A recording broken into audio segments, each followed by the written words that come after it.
session is obviously the session that is between you and your lunch. So we'll try to make it as timely as possible, but I am happy to be the moderator of this session. My name is Rashane Salangam. I'm the project management specialist of USAID, Regional Mission Development for Asia, or RDMA. This session is indeed a very important session as we talk about the accelerating energy transition through women empowerment and entrepreneurship. We have a great list of presenters here, and I will be introducing them as they come up to speak to you. But let's set the scene a little bit, and for that, I would like to take you back to the first day of the forum. We had an opening panelist and an opening panel, and one of the panelists was talking about inclusive energy transition, that it can be quite conceptual, that it can be quite abstract, and that it needed to be more grounded, right? And in general, sometimes when we think about inclusivity, we're thinking about women or marginalized group as passive beneficiaries. So in this session, we'll be challenging those ideas a little bit. We'll be challenging those ideas by seeing that, look, there are in fact successful projects on the ground, but rather than having more it would be good to have more projects on the ground, but having projects on the ground might not be the issue here. It might be the visibility of these projects, of these successful projects. It might be the bankability. It might be the scalability of these projects. So we'll be talking about that. And in terms of women being passive beneficiary of this energy transition that we're going through here, in fact, can women be actually the drivers of the energy transition and in fact help to accelerate the energy transition? So those are a couple of ideas that we'll be discussing today. You'll be hearing examples, great examples, for example, from Cambodia, how the national regulation, how the national policy and subnational policy be translated and implemented on the ground at the community level. You'll hear a couple of examples from GIZ programs in India. One will be discussing on the broader policy and also the implementation on the ground at the community level, while another of the GIZ program will be focusing on specific sector, specific produce even. We'll hear from the Lamok group in Davao about their successful mini hydro projects and how women were significantly involved in those mini hydro projects. And those are all community-based programs that you will hear. And we have one last presentation that will discuss the private sector side of entrepreneurship, and that's from New Energy Nexus. I hope that's enough of the scene setting. Let me introduce you to the very first speaker. Our first speaker is from Cambodia, Mr. Vatanak Cheng. Mr. Vatanak is a proponent of affordable access to green financing. Prior to his position now with the NCDDS, he is the Deputy Director of the National Committee for SAP, National Democratic Development Secretariat of Cambodia.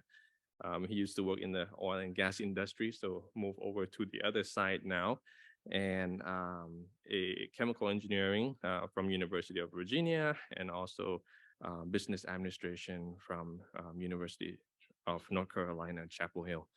Mr. Vatanek.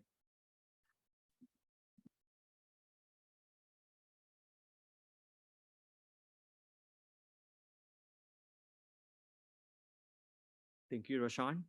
Distinguished guests, ladies and gentlemen, thank you. My name is Vatanak Cheng.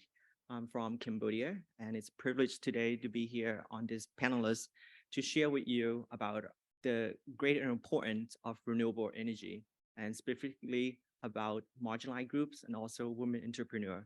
So before we go into the presentation today, would like to share with you a little bit about Cambodia and the issue of climate change and how is the issue being addressed and mitigated through policymaker, as well as local community governance.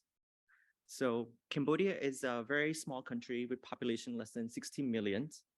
We are agrarian society, which means we are heavily based on farming. We're heavily depending on rain-fed agricultures for their livelihood and food security.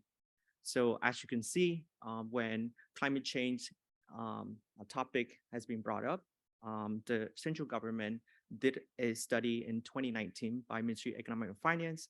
We understand that climate change would affect Cambodia as a whole on our economy, a reduction of our GDP by 2.5% by 2030, and also by 2050 by 9.8% reduction of GDP.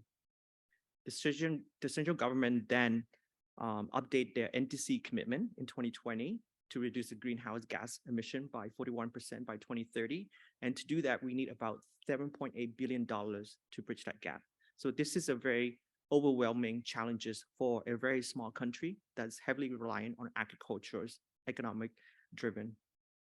So in 2015, the central government developed technology, a tool to able to assess where are the vulnerable areas. So the climate vulnerability index was developed in 2015 to allow data collection from our community-based and access to socioeconomic data to interpret what is needed to develop programming and project to help address climate issue, not only adaptation, but also mitigations.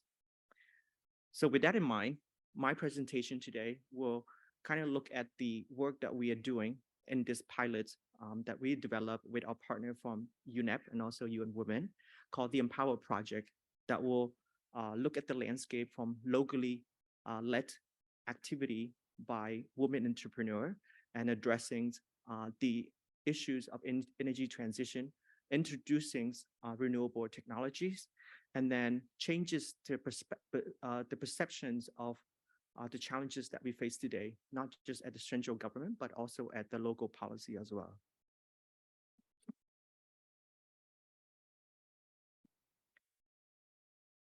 So what is the challenges that we are facing when we look at this from a holistic perspective?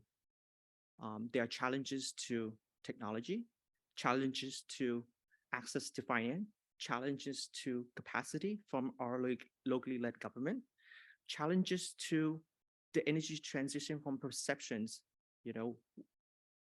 available technology, conventional fossil fuel is available and is affordable. Why do you be bothers to switch to a cleaner technology? So changing that perception is also challenging. And we know that climate change is a predominant issue across the country, but these is also an issue that is disproportionately affected for women and marginalized group.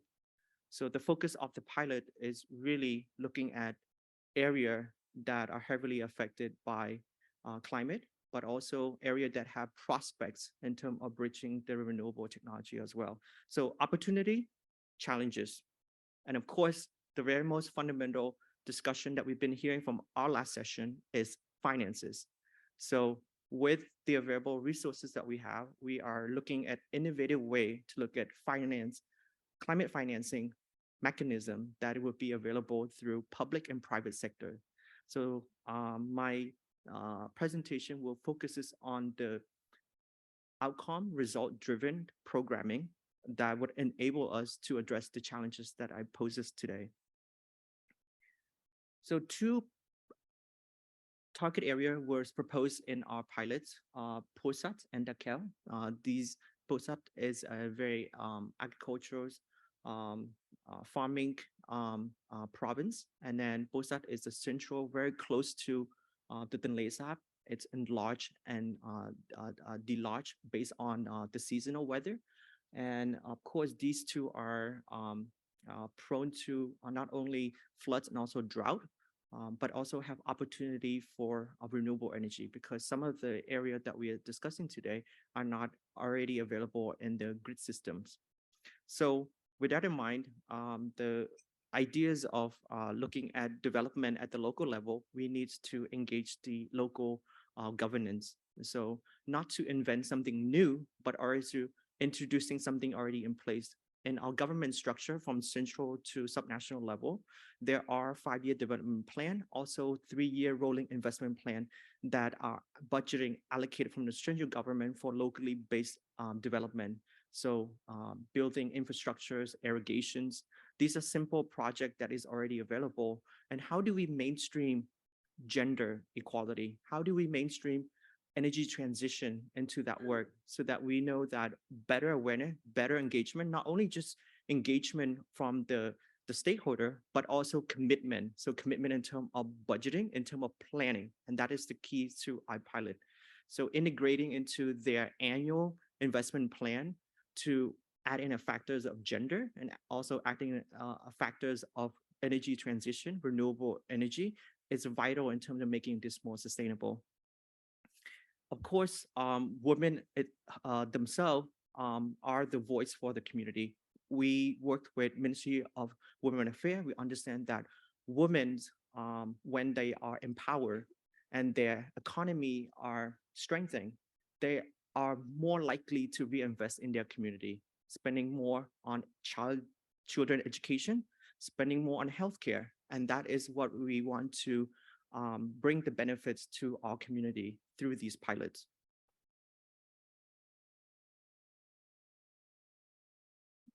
So when we look at the pilots, as you can see, they are broad spectrum of what we can do. You know, we need to look at the challenges in the market, what's available for the agricultural value chain. We need to look at the technology, what's available, whether it's feasible, whether the transition between the conventional using fossil fuels makes sense, switching from grids to renewable technology, and whether there are partner existed in the local community itself. You know, partner, which means that a program that are exist to other development partner that have strength in access to market. You know, they have capacity to help to develop the agricultural technique, make them more robust, you know, doing more of a farming that is more ideal, organic. We need to look at the technology network. So existing partner is quite important. And then the fundamental part is the credit facility, the financing.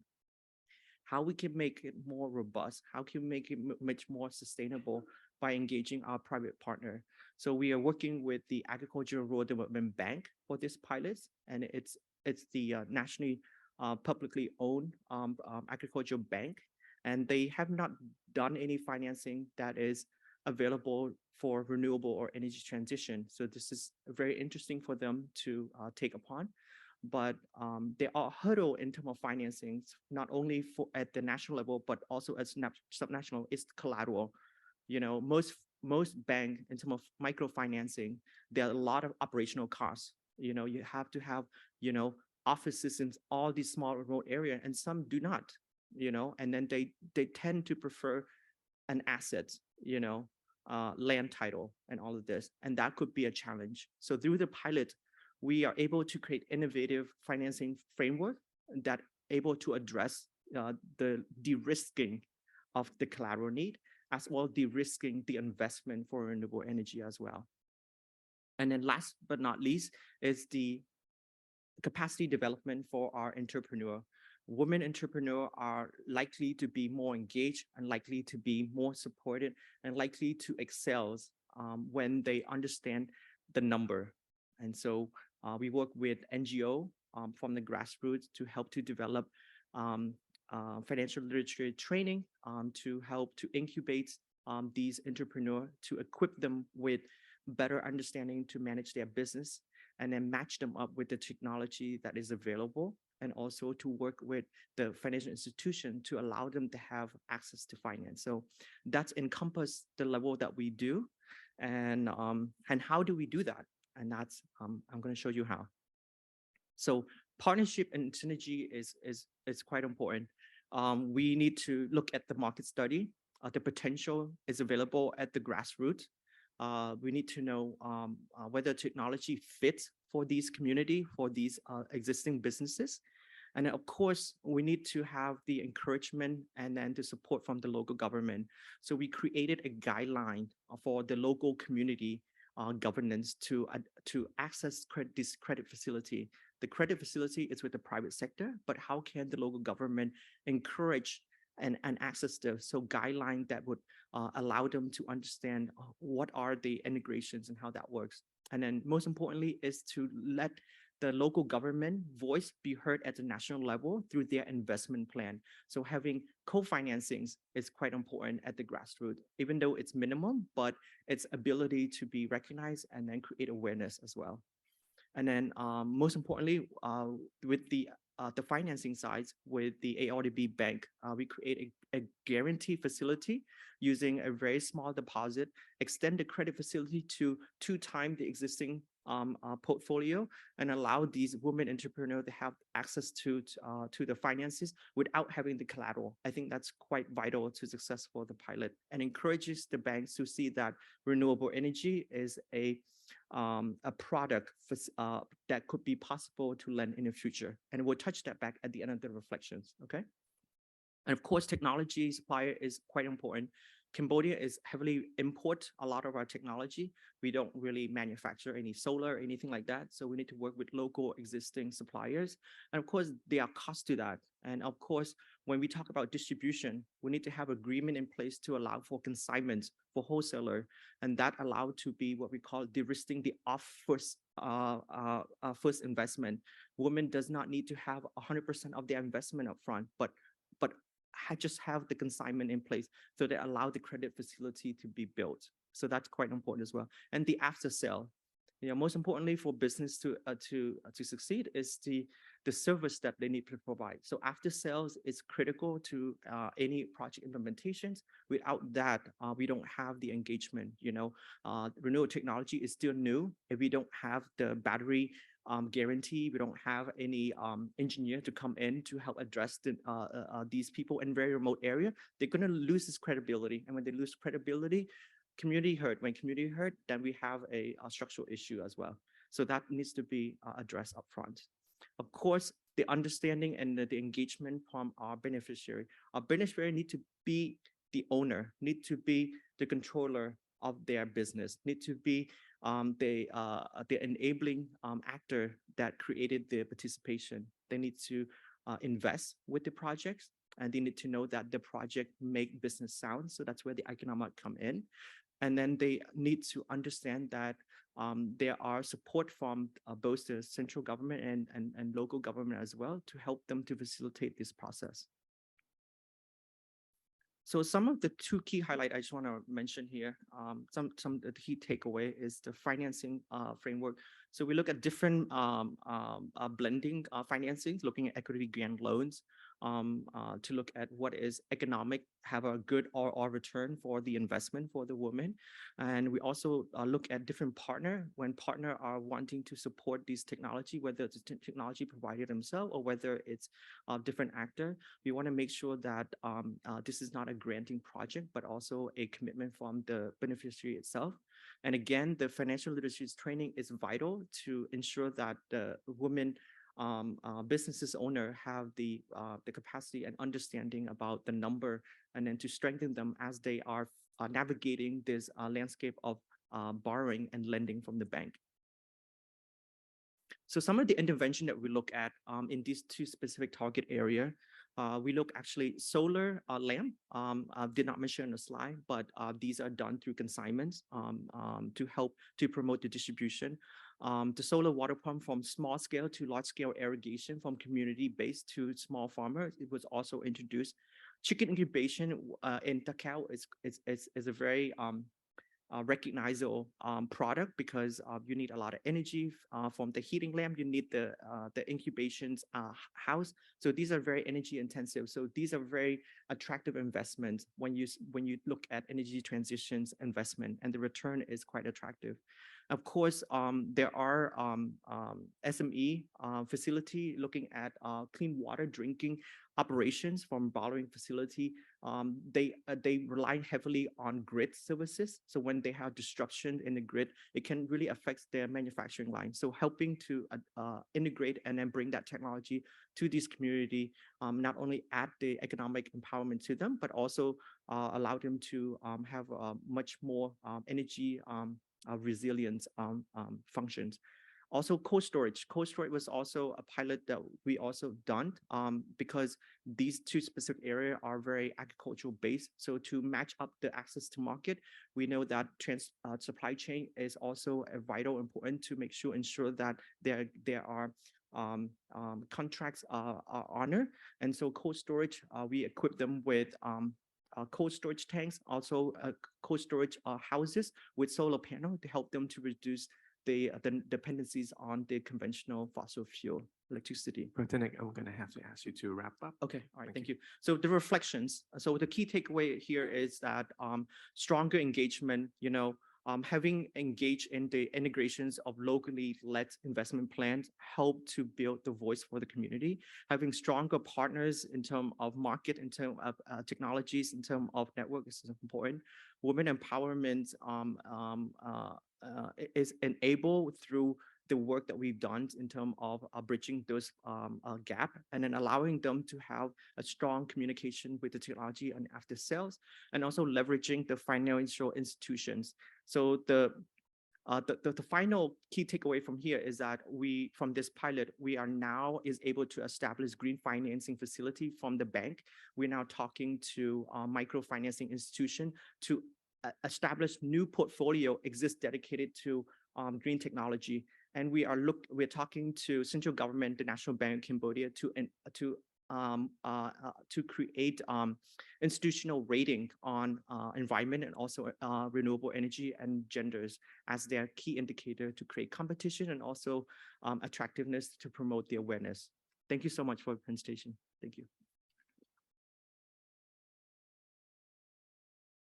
No, thank you, Lieutenant. I think it's quite refreshing to see, quite often we hear that the government don't understand enough in terms of on the ground projects and does not have the environment or the enabling policies to implement these gender projects on the ground.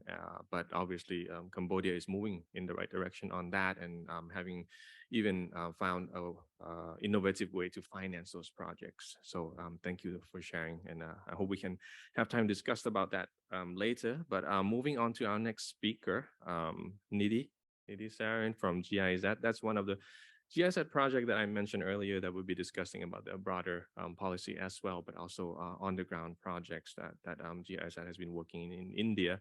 Nidhi has over 17 years of experience working energy, climate change, and environment-related projects. She currently heads the GIZ Access to Energy program and has worked in multi-million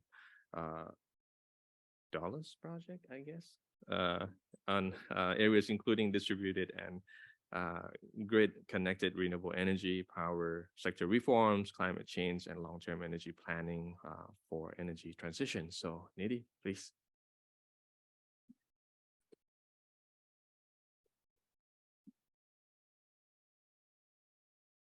Good morning. I hope you're enjoying and enriching yourselves at the different sessions at ASEF. I would actually like to acknowledge, thank ASEF, ADB USAID, to acknowledge the importance of gender mainstreaming as one of the critical elements for enhancing the share of renewables in the energy mix. And having, accordingly planning the track 1 session of the conference this year. I'm really delighted to see the efforts made in getting all of the speakers and all of the experiences in the 3 days across the world. Now, there's no denial on the fact that empowered women are catalyst for change. And the change that we are talking about here is not only to empower themselves, but it is imperative for bringing the change that we need today for themselves, for the society, and for the planet as a whole. In the same direction, German government has recently announced its feminist development policy, which aims to eliminate structural inequalities, unequal treatment, and discrimination in the long term through the different interventions that it is doing internationally. To take this forward, under the BMZ-funded program on access to energy in rural areas, This is one of the projects, and I'm sure my colleague will share another project, and there are multiple others that we are doing on ground. GIZ is focusing on capacitation and promotion of entrepreneurs, especially women entrepreneurs on ground. Well, just going a little further on the program, which I am going to focus on, the objective of this particular program is to enhance and improve the supply of clean energy in the rural areas. This is a 4 years program, and this is actually a phase 2 of the previous program. So many of the results that I will be sharing are only covered in the last 3 to 4 years, which also includes the COVID times, where there were restrictions on the work that we could do on ground. The objective, there are threefold objective of this program. The first one is, of course, to support the state governments in having long-term energy plan to bring out the energy transition, having different concepts prepared and piloted on ground to enhance the adoption of DR in specific conditions. And the third one, which you see in the box, and I've broken it down into 3, is to have capacitation of village level entrepreneurs, more than 50% of which have to be women, to disseminate the services and the products through DRE, decentralized renewable energy, improving the access to finance for these energy users, and also scale up the distributed renewable energy businesses and financial models that we had prepared in this programs or previously. Now, the program actually focuses on 5 facilitative factors to promote gender equality. These factors are policy and regulations, finance, capacitation, technology, infrastructure. And all of these factors, if not handled appropriately, may be deterrents to the facilitation of women involvement in DRE promotion or adoption for that matter. I will detail that all of these out in the slides to come. This buzzed, so I don't know if the battery is getting discharged or something, but we'll just manage. Okay, so broadly under the program, we have piloted 3 main business models here. The first one is focused on promoting women as DRE selling or the distribution partners on ground. So touching and feeling is a very important aspect of all 3 of the business models that we are doing. We piloted here.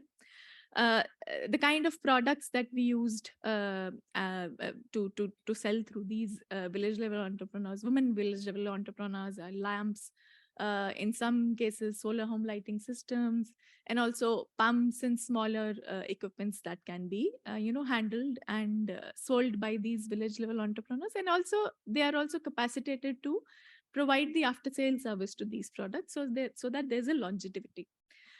The second model is on promoting these women as service providers for the different productive use applications which are powered by decentralized renewables. And some of the examples of these are flour mills, printing presses, then also some kiosks, oil expellers, and all of those things which are powered by, just for example, solar and batteries. And also in some other cases, other technologies which are powered by decentralized renewables. The third one, again, is the business model that we had piloted to promote mini grids and the green electrons that are flowing from them. Basically, the second and the third model are to promote diesel replacement and fossil replacement in the energy, and also in the reduction of drudgery to increase the incomes for women.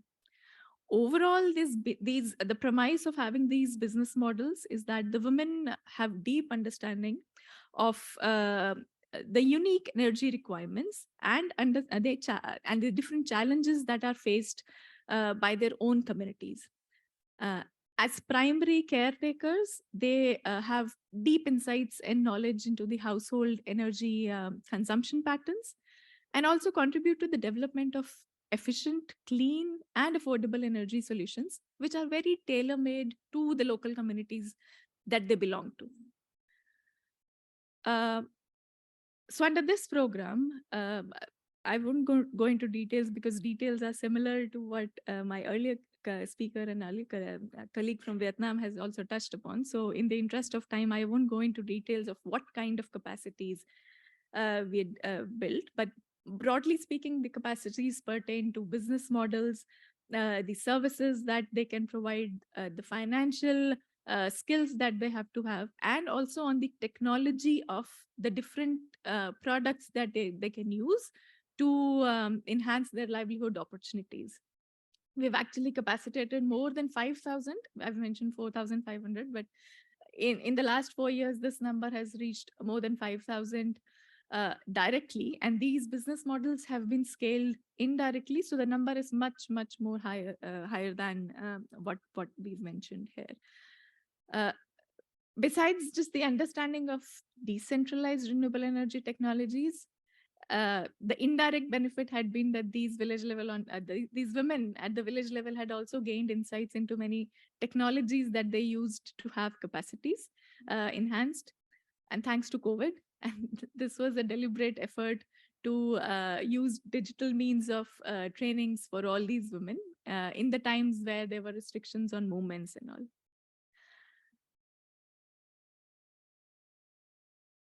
Not moving. Yeah.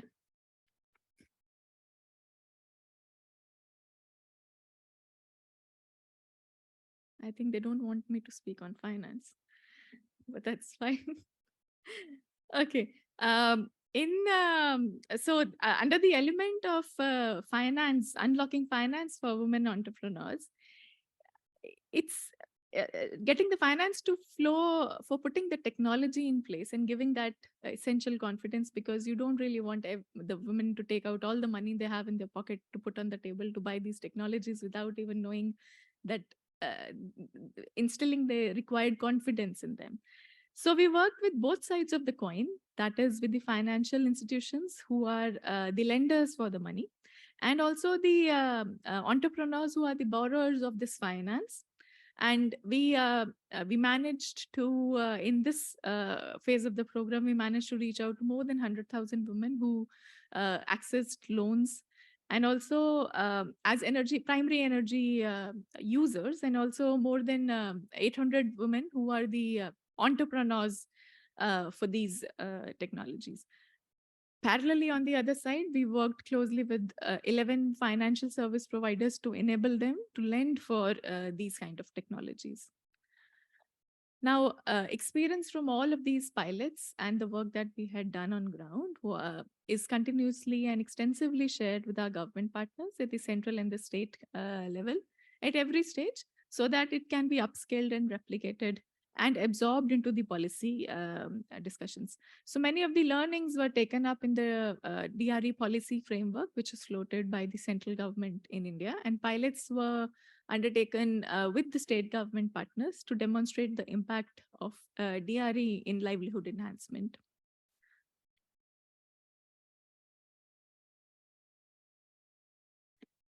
And now that we have sorted out finance, capacities, policies, and technologies, how do we figure out where to go, what technology to buy, what is available in the market, and how do we reach the suppliers of these?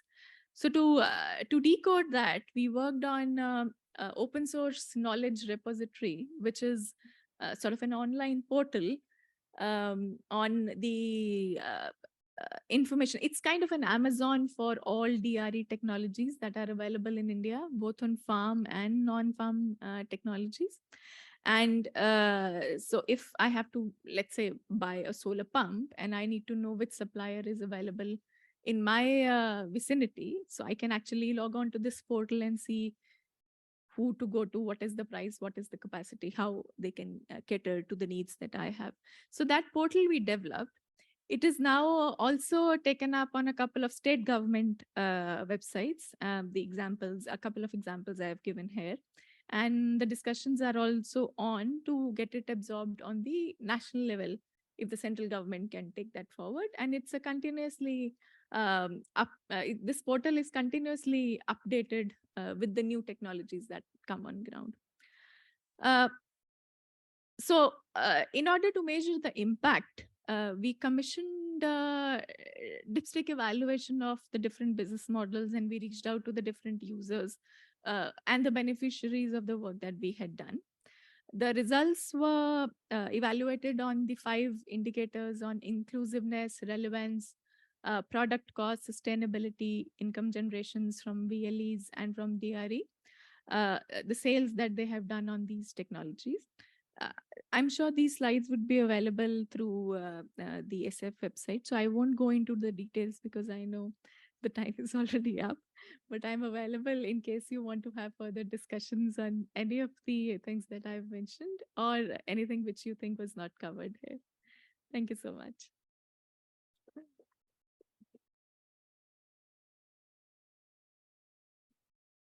Thank you. Thank you, Nidhi. Thank you so much. Yes, and thank you for that holistic approach of looking into the inclusive energy transition. And also, I think it looks like from the ground up kind of approach as well, where you share your experience in the committee up to the policy level and able to help them to formulate relevant policies that can be enabling to that environment. So thank you so much. Our next speaker, um, Lance, please, if you don't mind. Lance is our project manager from Yamok Renewable Energy Development Group. Despite the way he looks, he's not currently going to ISM, by the way. He is actually a seasoned professional specializing in energy access and rural development with a strong focus on small hydropower. And he'll be sharing with us the success on the ground in Davao. Thank you. Lance.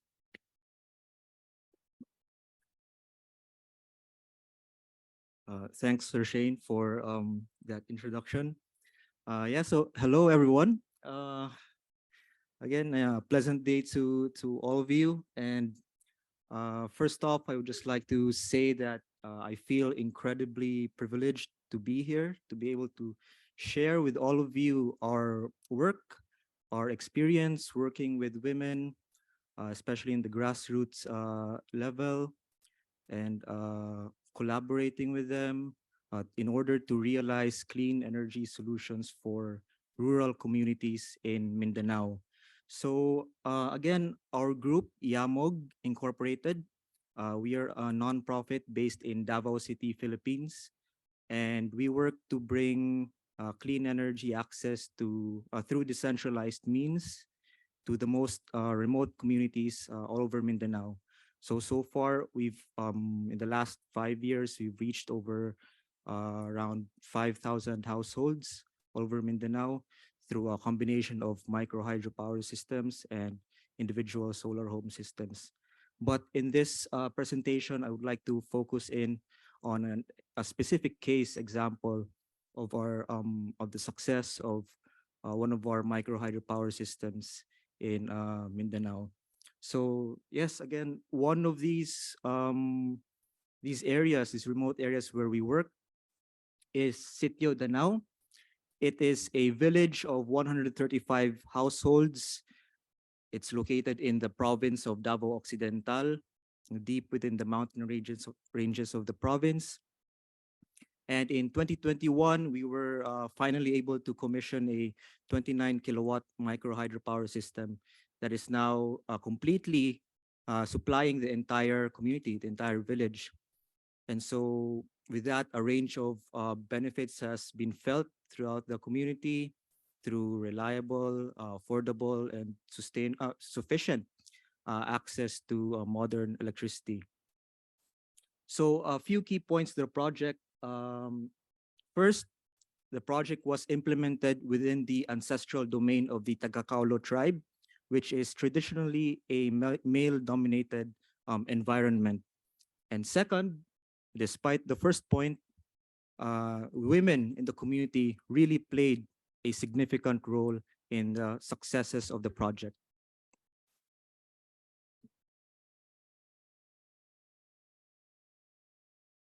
Okay, so the project began with a collective request from the community addressed to us and channeled through their local government leaders.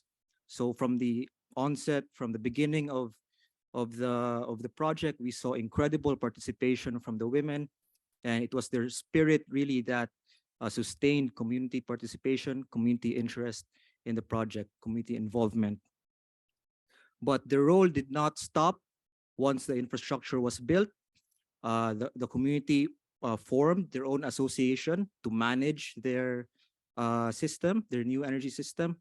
And within that association, they democratically elected, decided to have a female majority in their leadership. And in fact, their chairperson, their leader is also a lady. So beyond the immediate benefits of clean energy, the community through their female leadership also deeply recognize and appreciate the interconnectedness of their energy supply with the state of their natural environment. So they developed their own policies to protect their watershed and to conserve their catchment area. And what's interesting and I think amazing is that they were able to take these policies that they've developed and integrate them into the official development plans of the local government and the local agencies within the area. So I think it's amazing because essentially they've been able to institutionalize sustainability within the government and within their traditional tribal indigenous structures of their community. So a big contributor to the sustainability of the system is the formation of the Danao Women's Enterprise Committee. And essentially, it's a dedicated space where the women of the community can gather, can talk about, develop business ideas anchored on the clean energy supply that they currently have in excess. So currently, they've established a coffee milling facility which we provided some startup funding to around 100,000 pesos, $2,000. And we've recovered the amount since then. So I could talk about more about the project, but I think this is a great opportunity for everyone to hear the experiences of our partners through their own words. So this is a video of our partner community in Danao. Playing.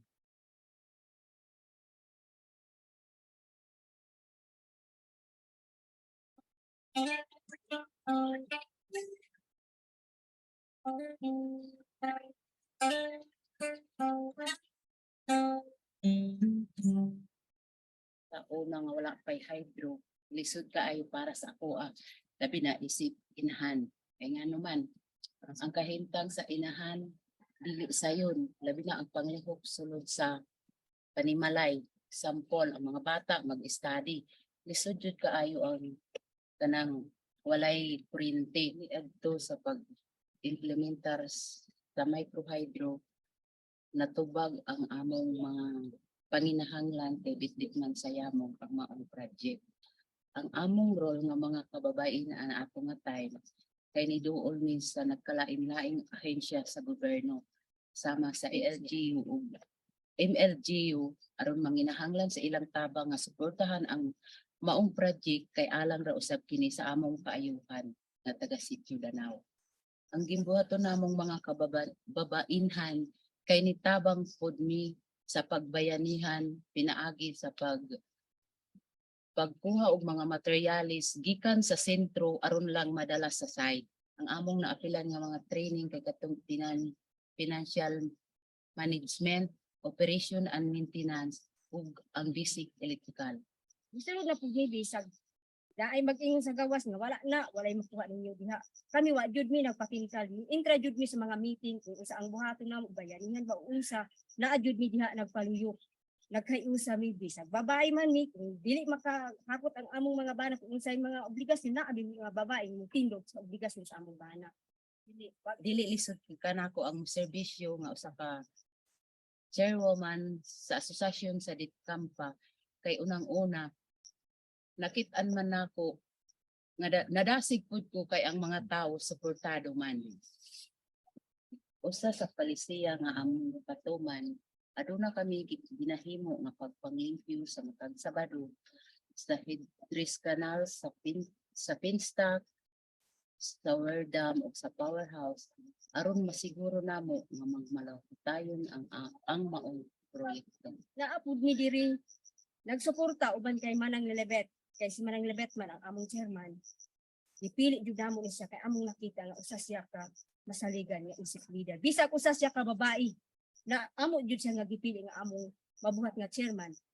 Niabot ang panahon na karon sa buhay na jud sa una nga wala pa ang nagpuyo pa mi sa kangit-ngit labo pa nga isip usa ka ginikanan Danaw, kami nga mga kabayan, yasambok na produkto nami adun yan nga pulbos na kape.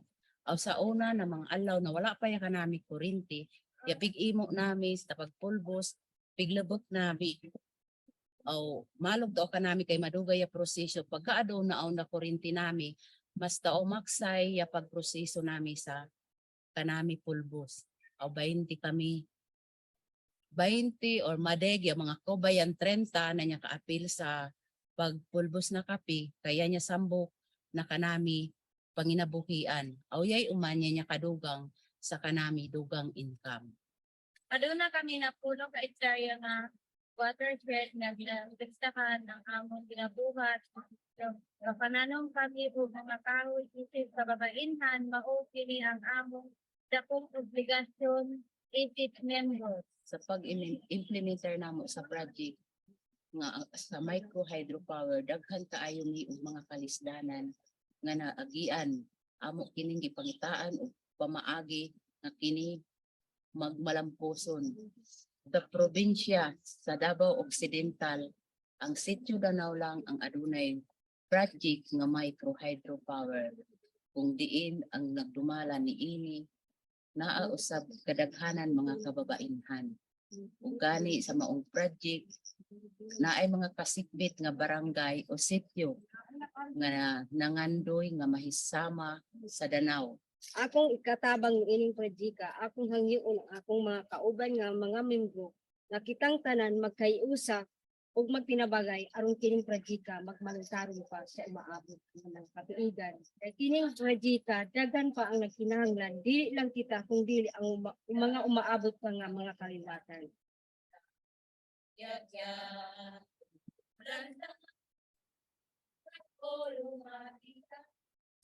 Okay, thank you. Thank you for watching that. I hope hearing their voices and hearing their sentiments somehow convinced you otherwise or reinforced your belief that women, even those, especially those at the margins, they're a powerful force to magnify the benefits of clean energy. So just to wrap up, the role of Yamog. So our strategy to accomplish all these together with our partners really revolves around a simple concept, and that's to encourage women to take control of their resources at all levels and across all aspects. So we begin by on the technology side, we encourage them to learn as much as they can about the technology in power generation and the productive end uses, with the objective that, for example, if we were to pull everything apart, then they would still be able to put everything back together again. It would work just fine. And then second, strengthening social formations. So how do we organize the community? How do we organize people to manage their assets in a collective manner? And what are the policies, roles, and responsibilities needed to be maintained so that we can keep an environment that is conducive to good local governance? And then, of course, facilitating important linkages with other stakeholders and institutions. The project would not have been a success without support from the government and other agencies. And by doing all this, we try to enhance women's control over the resources. And by doing so, we hope to expand their influence. And hopefully, our goal is to help them make stronger claims, first at the household level, and then at the community, and then beyond the community. So for example, they now have the credibility and the confidence to, to demand better services from their government, from the local government. And one thing I would also like to highlight is within Yama, within our organization, we also have a dedicated space for women to be able just to come together and talk about ideas with themselves. And this is just our own effort within our organization to really align the designs of our products, our projects with the real needs of women on the ground. So yes, Yamog, we're a firm believer that to achieve transformative change, it requires really sustained input. So not just from us, but from all members of society as well. And in line with that, we established what we call the Renewable and Sustainable Energy Technology Center, the Reset Center in Davao City. It's essentially a workshop where first we manufacture turbines there and other equipment, but we also conduct trainings for our grassroots partners. We share them a practical know-how how to utilize renewable energy technologies.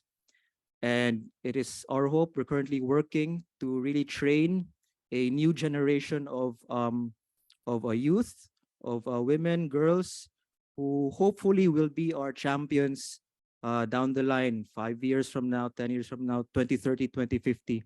Because the success of the Danao project was really anchored on the emergence of women leaders, strong women leaders who stood up and took ownership of the project. And so we hope that the youth of today can become the strong women of tomorrow.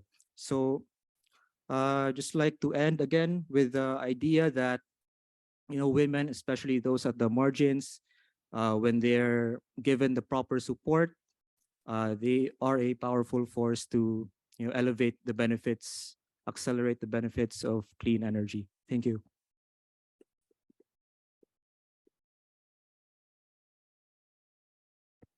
Thank you, Lance. I think it was very inspiring presentation. So thank you, Lance, for your presentation again.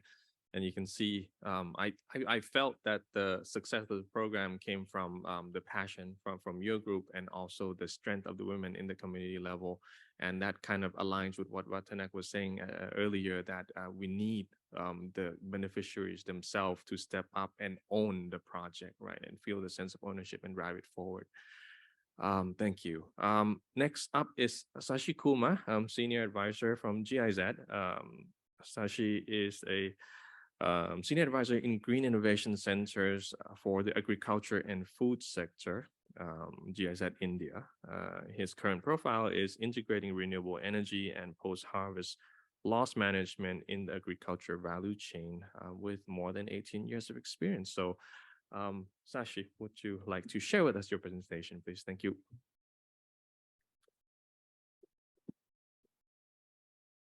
Good morning again from my side, and thank you, speaker. I would also like to thank all the participants who could able to dare even after listening that there is a 6.2 of earthquake. So thank you for participating. I will quickly go into a in-depth operational level interventions that we are doing. So we at GIZ it's a project, Green Innovation Center. So this project has been implemented. It's a global project. It's implemented in 15 countries. India is one and Vietnam is one in Asia, and the rest of the implementations are in Africa. So our immediate partner is Ministry of Agriculture and Farmers Welfare in India, and our overall objective is to increase the productivity in agriculture and increase the income of the farmers. So we work with private partners, we work with government partners, we work with university. So that's how our work gamut.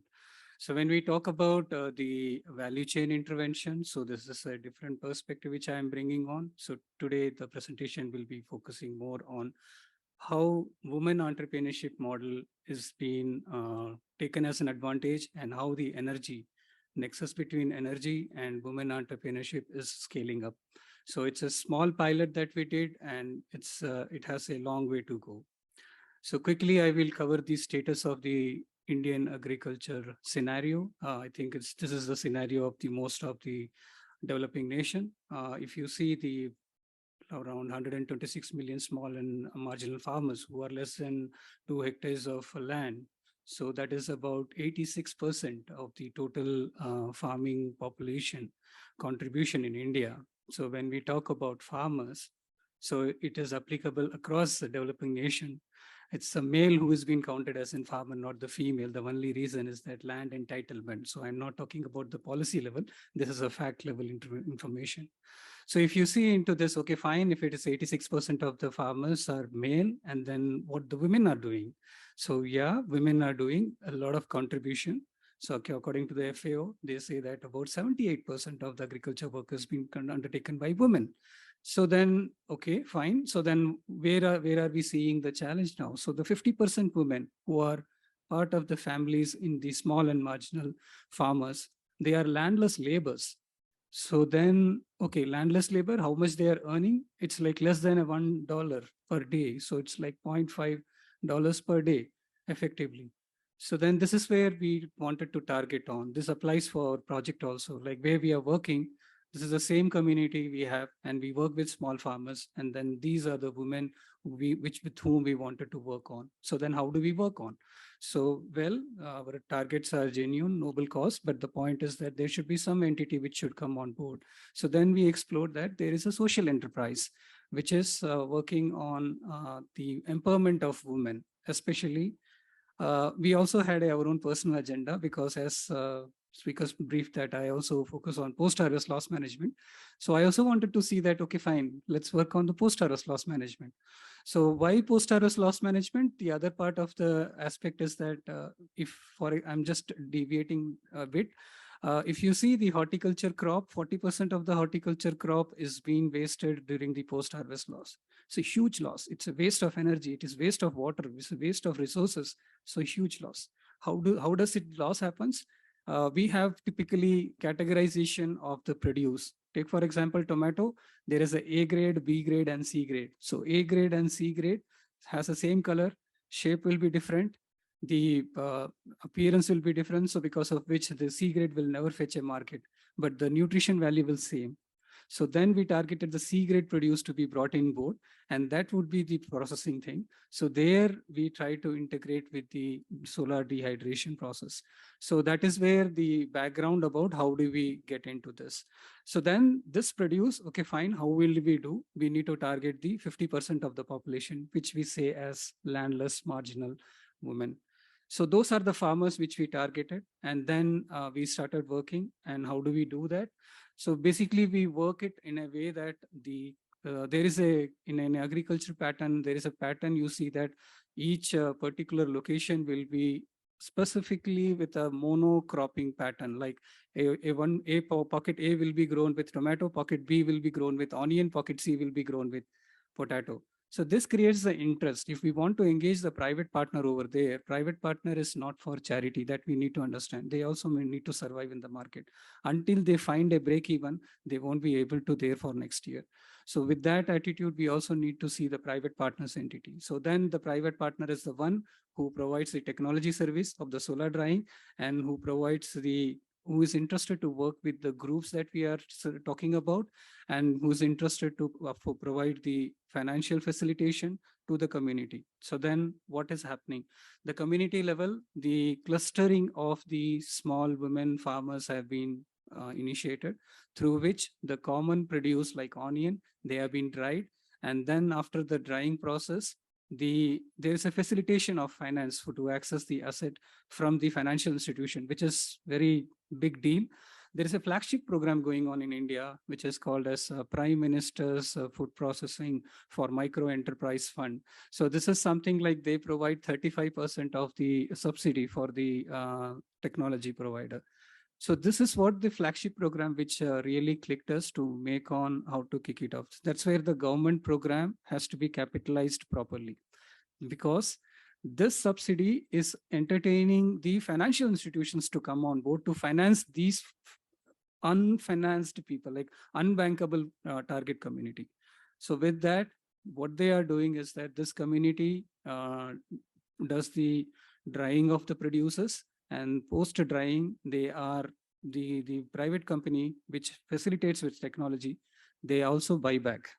So they buy back in such a way that the the landless woman who was having earning about less than a $1 is now earning $5 a day. This is a difference. So that the synergy, it's like when we talk about intervention, we should not glorify a certain technology is good or certain financial institution is good or certain blending finance is good. It should be a synergy of holistic approach of the government, of the private sector, of the technology. And technology, it's not that it's just mentioned that the solar dryer is working well. It should not be everywhere to be replicated. It should be something kind of a thing which is tailor-made according to the community requirement. So with that intention, what we have done as of now, we have trained close to 835 women into this approach, and around 750 women have been successfully completed the training, because not 100% training could be trainees could be converted as a successful trainee, because there is a skill matter, there is a capacity matters, there is availability of raw material matter. So all those things really impacts. So we could able to successfully link the finance about 750 women entrepreneurs, and the leverage amount is 800,000 euros. And the challenge is technology inclusion. Like if we say that if I live in somewhere in the remote pocket of the rural area, their technology should come. It should not the technology should come, also the technology services should come. So those are the part which has been taken as in technology inclusion. And when we talk about the private sector participation, it should be more accountable. It should not be like, yeah, we are giving a technology and you just use it. Not like that. Immediate payment is required. Then there will be an interest for the entrepreneur to continue the service. Otherwise, the entrepreneur will vanish on the next year. And then there should be a proper repair and maintenance service by the technology service, and also the facilitation of the banking services and all those aspects, which is very important. I will skip this slide. Overall, the training program with respect to the women entrepreneurship, if we see, the focuses on technology, on knowledge of the food production, and also the financial know-hows, especially on the decision making and market development. Here, I would like to quote one important point is that since the private partner is having accountability to buy back the produce of the community, it doesn't mean that the private partner is the monopoly here. So there is the flexibility. The entrepreneur can decide any day that they can look for a different market if at all they find it one. So overall, what is the impact? As an qualitative perspective, there is a increase in income, which gives a greater confidence to the women. The reason is from $0.5 to $5, and there is a very good higher risk appetite capacity, and that makes them to grow a bit. And then they also want to have a diversification of the business, like they want to have rear milch animal, they want to have goat, they want to have chicken. So something like diversification is being done once there is a flow of cash. And then there is a risk taking up in appetite, like they want to go make their own brands on the food processing. And there is a financial independence. Financial independence really supports the women to make the household decision making, their kids to education or the buying of assets. So these are the impacts that we see for the past 2 years. So overall, yeah, we did this with the solar dehydration unit. We could do that. What is the future potential? Now 3 states have come forward to take this in the state level intervention. So we are expecting in next 1 year, it will be around 15,000 women entrepreneurs being promoted in these 3 states. And it will be like around 5 to 10 million euros of leverage amount, which will be brought in. And this will be with support of the solar drying solution. So with this, I will stop. Thank you. Thank you for the opportunity. I'm open for the question.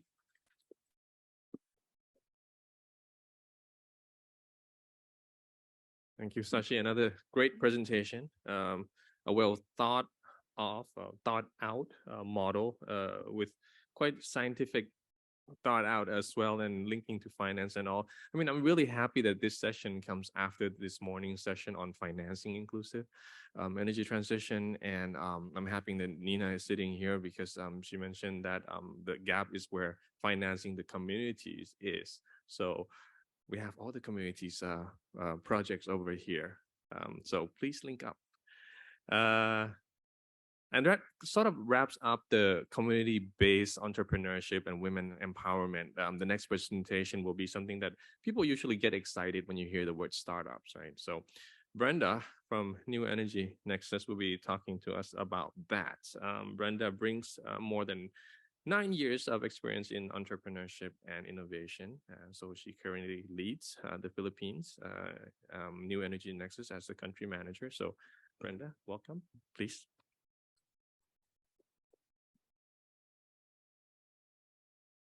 Hello.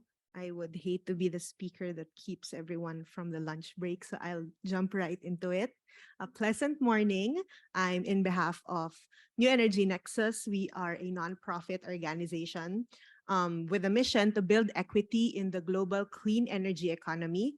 And we do this by supporting diverse entrepreneurs and innovators to achieve our vision of 100% clean energy for 100% of the population. So let me share with you some insights and learnings from the perspective of an enterprise incubator or a startup incubator in supporting energy enterprises. And I will start with some global statistics and numbers, and we'll be relating these with what we have experienced on the ground. So let me start with global statistics. Of course, a growing body of evidence already links increased gender equality with stronger business outcomes, more innovation, higher productivity, lower employee turnover, and so on and so forth. However, there's still a gap in support for investment, and technical support continues to persist for women. So in our years of supporting different entrepreneurs all over the world, we know that most of them start from building their capabilities and network while working as part of the workforce. And this is one of the fundamental challenges that that we're starting with. It's women representation in the energy workforce. In the past 3 days, we've been hearing that a total workforce for energy, only 22 to 25% are women. And studies suggest that gender segregation is actually more prevalent in the energy sector, with women often concentrated in departments such as finance, HR, legal, and fewer women occupy positions and roles in science, technology, engineering, and mathematics fields. So we know that in the energy transition, innovation plays a critical role as a driving force. And aside from what the other speakers have mentioned, women being primary energy consumers, women being energy decision makers in their households, they comprise 50% of the population. So innovation thrives when there is diversity. And if we want to accelerate innovation, we need to identify the different roles that women can perform and contribute in this clean energy sector. When taking a closer look at the barriers to entry, its perception of gender roles, cultural and social norms, and current hiring practices were named as the top 3 reasons why there is low representation of women. It was found that oftentimes women's ability to participate in work that requires physical strength and technical competencies is questioned. And lack of women with STEM backgrounds just actually makes it further difficult, to justify their capabilities in the sector. And for women who find ways to overcome these barriers, they further report that lack of flexibility in the workplace, lack of mentorship opportunities, and cultural and social norms make it difficult for them to sustain or move forward with their jobs. So just rigid work schedules, it makes it more difficult for them to also manage both a household and their job responsibilities. This is very apparent in the work that we do in New Energy Nexus. So we have various programs that involve working with different individuals. And since 2020, out of the 100 events programs with over 10,000 attendees, only 26% are female. Out of the 2,350 entrepreneurs and teams we've supported, only 35% are female founders. And the more specific incubation programs where we work with solar rooftop contractors, solar rooftop companies, or startups and innovators that are in energy, only 10% are female-led. So our programs are like a funnel. We provide opportunities at every step of the way of their entrepreneurial journey.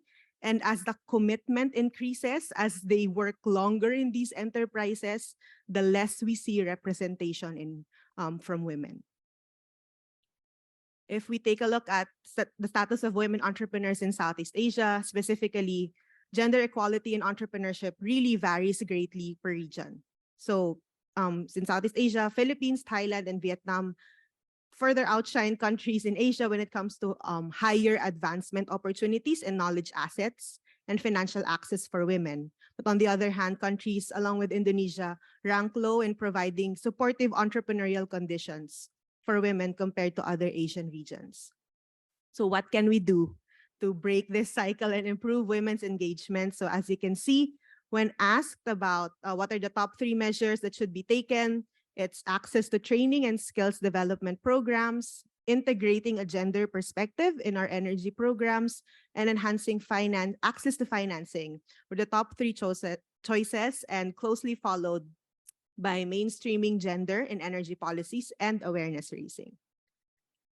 As an organization whose mission is to drive equity and ensure that entrepreneurs that we are supporting are diverse, we're working to break these barriers and promote gender equality in the transition. So one of our key initiatives is to ensure that gender is considered a critical data point in all our programs. By collecting gender disaggregated data, we gain insights into the specific needs and challenges faced by men and women, enabling us to design more inclusive and effective interventions. In Indonesia and India, we have established programs that specifically target women in climate entrepreneurship. So these programs provide training, mentorship, and access to resources to enable women to develop their own clean energy businesses.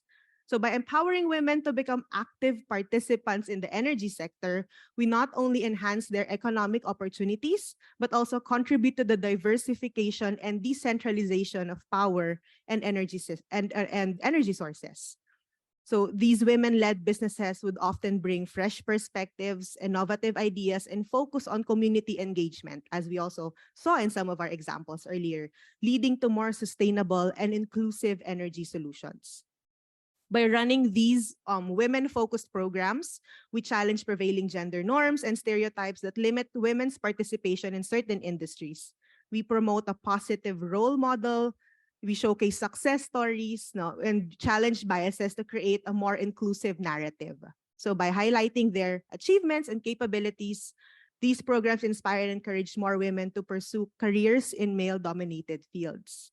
And not only this, we also foster a sense of community and collaboration among women and women entrepreneurs. So we create safe spaces for women to share experiences, exchange knowledge, and provide mutual support. So by building these supportive networks, these programs also create an ecosystem where women can thrive, can share opportunities, and collectively overcome challenges that they share.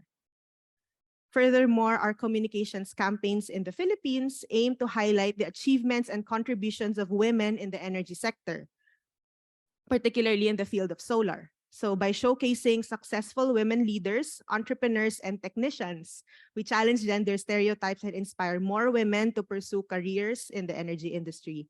And these campaigns also help foster supportive networks and mentorship opportunities for aspiring women professionals to create a supportive ecosystem for growth and success. Entrepreneurship within the context of New Energy Nexus acts as a powerful platform to drive economic change while addressing existing inequalities and the centralization of power and energy resources.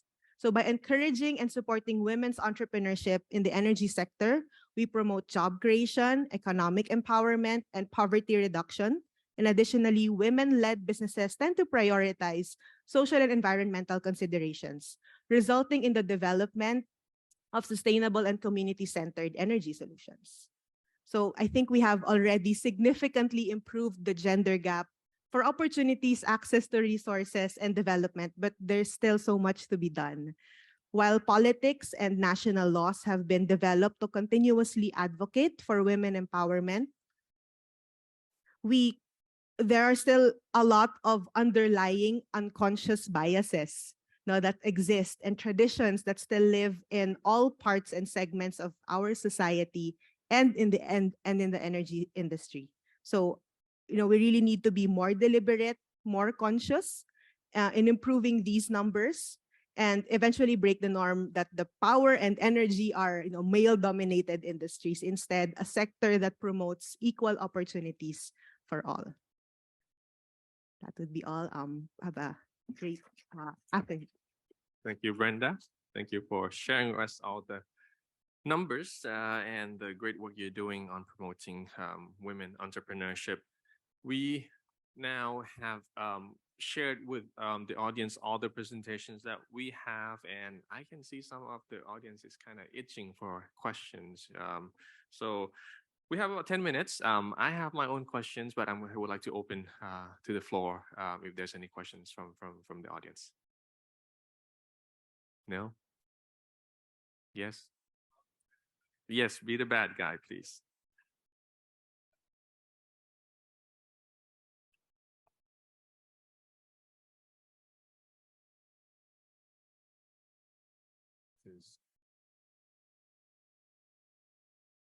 Yeah, it's okay now.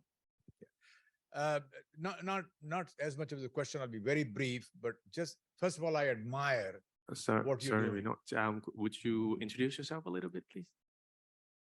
Would be great. I'll just hold it. Yeah. How's that? Thank you. First of all, I admire all of you because you're delving in an area which a lot of us avoid because it is very challenging, very difficult. There are no prepackaged solutions. There are no models anywhere. And you learn as you go and see what works and what doesn't work. So it's a brilliant, and thanks for sharing that. I'm very reminded of a discussion a long time ago I had with Muhammad Yunus in Bangladesh, who used to be actually a banker. He was in Grameen Bank as a director, and he left the bank, founded a social foundation, Grameen Shakti, and did a lot of the work that you guys are doing. Here is the issue. The issue is when I look around the world in Africa and Southeast Asia and Latin America and so on, the financial industry, there is one very common element. And that if I'm a banker or if I'm running an investment bank or a commercial bank, what I want to do is to deliver value to my shareholders. And the way that comes is for me to minimize and keep my transaction cost very low. The problem we're facing or the challenge we're facing is that the sector now is going to go away from 1,000 megawatt power plants, big, huge refineries and oil terminals and so on. There's going to be a lot of small, medium, and large solar and wind and bio mass type of projects. In other words, lots of entrepreneurs requiring small capital projects which are in kilowatt and megawatt as opposed to 100 megawatt or 500 megawatt. The bankers are not ready for that because they basically tell you, my transaction cost for a 200 megawatt power plant is only about 10% higher than a 5 megawatt. Why would I not want to go after a large project? Why should I really mess around with a 5 megawatt project? I'm being a little too direct here, but I just want to raise this because I think this is a silent component now, and we have to deal with that. Somehow we have to bring the financial sector and make a business case to them that there is value and the sector is going to change, and you guys better change in order to cater to that demand. So I'll leave it here. And if any of you have any thoughts on that, it would be very nice. Thanks. Thank you, Vinod. By the way, that is Mr. Vinod Srivastava from Core International, helping the USAID program, USAID implementing a program on enhancing equality in energy for Southeast Asia. Thank you for the comment, Vinod. Any one of you would like to respond to that? How do we address that gap of the, I guess, the larger banks or even the smaller banks financing the smaller projects rather than looking into the larger ones? So, Brenda? Sure.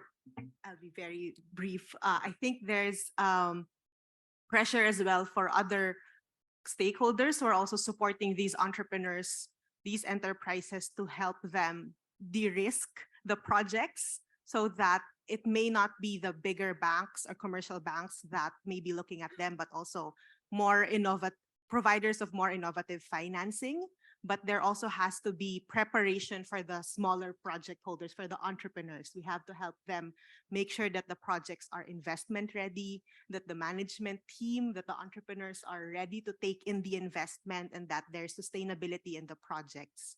So I guess there's that gap where innovative financing can fill that in.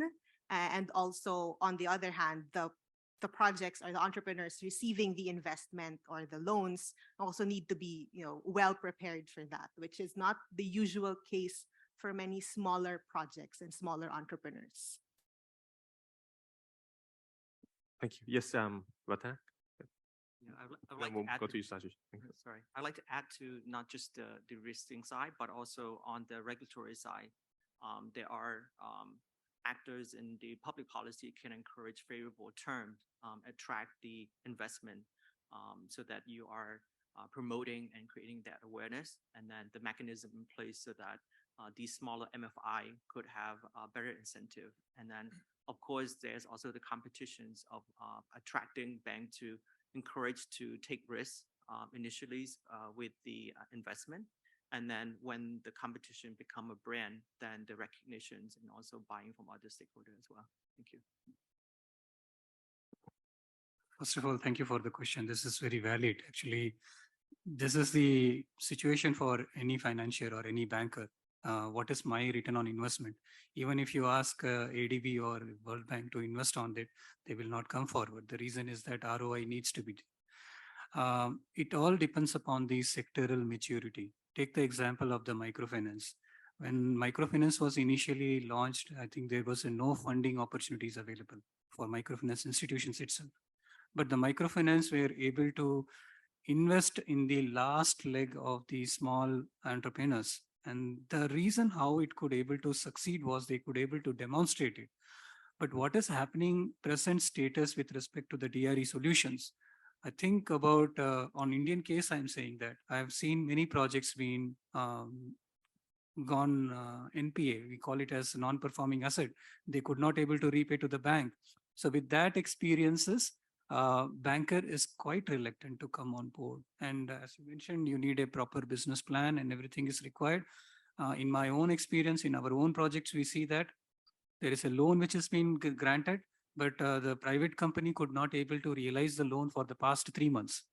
So they're supposed to do some kind of installations, which is their mandate, which is to be done 4 months back.